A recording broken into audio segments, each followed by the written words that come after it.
नाही. आता सोपं सांगतो दादा. एक माणूस मुंबईला गेला, तिथं त्याला खोली मिळाली एक रात्रीसाठी झोपण्यासाठी, पण तिथं शौचालय नव्हतं. तो सार्वजनिक ठिकाणी शौचा करता गेला. तिथं 5 रुपये दिले, शौचालय गेला. 5 रुपये दिले, आंघोळी करता बकेट भाड्याने घेतली स्नान करण्याकरता. तिच्यात पाणी मिळालं. पाणी घेऊन रोहित भाऊ आत गेला स्नान करण्याकरता. दरवाजाची कडी लावली दादा, दरवाजाची कडी लावली. आतमध्ये लिहिलं होतं उजवीकडे पहा. पुढं दरवाजाच्या पाठीमागून आतमध्ये. आता गेलता कशाला? जाऊ का मी घरी जाऊ का? कशाला गेलता? बोलता का तुम्ही? थोडं बोला. बकेट घेऊन गेलता आंघोळीला.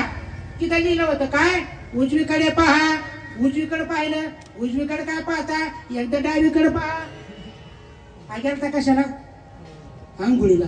डावीकडे पाहिलं. तो म्हणला उजवीकडे डावीकडे बघितलंच, एकदा पाठीमागं पहा. रिकामच ना, गेला आंघोळीला वाचत बसला बाथरूम मध्ये. सार्वजनिक ठिकाणी लोक काही लिहित बसते. अहो त्यानं इकडे इकडे पाहिलं, पाठीमागं पाहिलं. पाठीमागं मोठे अक्षर दिलं होतं, गाढवा आंघोळीला आला का वाचायला आला.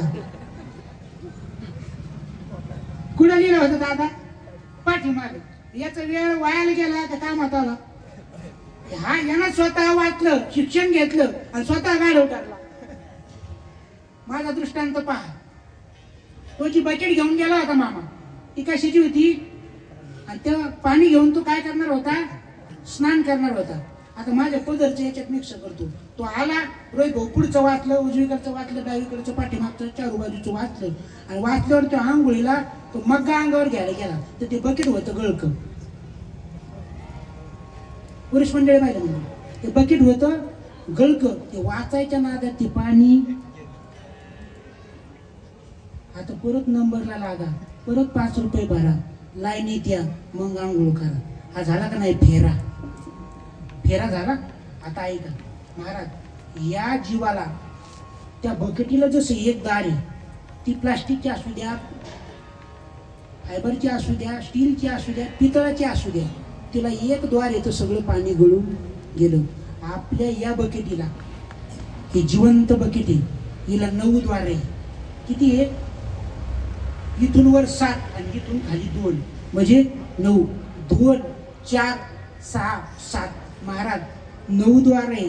आणि या 9 द्वारातून कधी राम निघून जाईल दादा, या आपल्याला सुद्धा कळणार नाही. मग महाराज म्हणले आम्ही काय करायचं?